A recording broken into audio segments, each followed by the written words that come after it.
Wari uzi ko igice kinini cy'umubiri wawe kigizwe n'amazi kurusha ibindi bintu ibyo ari byo byose, aho usanga umuntu mukuru afite hagati ya 50 na 60% by'amazi mu mubiri we, umwana ukiri muto ugasanga afite hagati ya 60 na 70%, ndetse uduhinja two uba usanga ahanini ari nkaho kagizwe n'amazi hagati ya 70 na 75%. Ari nayo mpamvu nyine umwana ukiri muto wenda yavunitse byoroha kugira ngo akire, ariko umuntu mukuru nyine bikagorana kuko amazi aba ari kugenda aba makeya. Ushobora kwibaza ati se amazi kaba atagaragara bigenda biteye mazi aboneka gute? Aya mazi aba avangiye mu ngingo z'umubiri, avangiye mu maraso ndetse n'imyanya y'umubiri, aho usanga nyine bari muri aya maraso, ari mu mitsi, aho usanga nanone ingingo z'umubiri agenda nyine akazijyamo hagati aho ngaho, ugasanga niho ayo mazi nyine n'ubundi yibereye. Aho usanga nyine ibyo byose bitwikiriwe n'uruhu ku buryo nyine utapfa kubibona. Mbese dufate nk'urugero nka watermelon, iyo nyine uyirebye cyangwa ukayibaga ibigizwe n'amazi igice kinini cyayo, ariko iyo uyirebye ntabwo wacurika ngo ayo mazi agire gutya ngo avemo.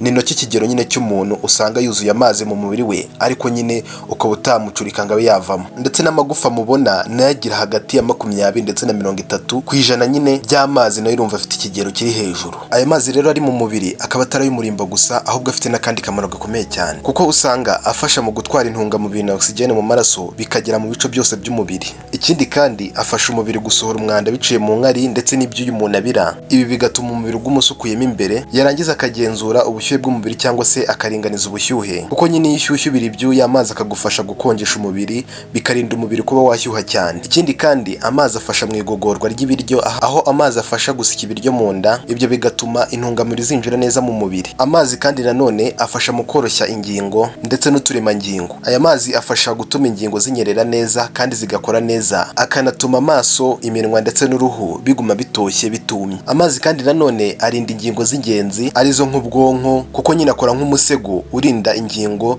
zirimo nk'ubwonko kugira ngo zibe zitahungabana cyangwa se zakangirika. Nanone amazi afite akamaro ko gutuma uturemangingo tubaho neza, kuko buri karemangingo kagize umubiri kaba gakeneye amazi kugira ngo kabe kakora neza. Iyo amazi adahagije bishobora gutera dehydration cyangwa se kubura kw'amazi, bigatuma ucika intege, kurwara umutwe ndetse no kuzungera, kudashobora gutekereza neza n'ibindi byinshi. Rero amazi ni ingenzi cyane mu mubiri kuko afasha ibintu byinshi mu mubiri kuba byakora neza. Ni nayo mpamvu nyine ukwiye kunywa amazi kandi ukayanywa ku rugero rwiza. Ese wowe urumva amazi ari ingirakamaro cyangwa se kuyanywa nta kintu bimaze?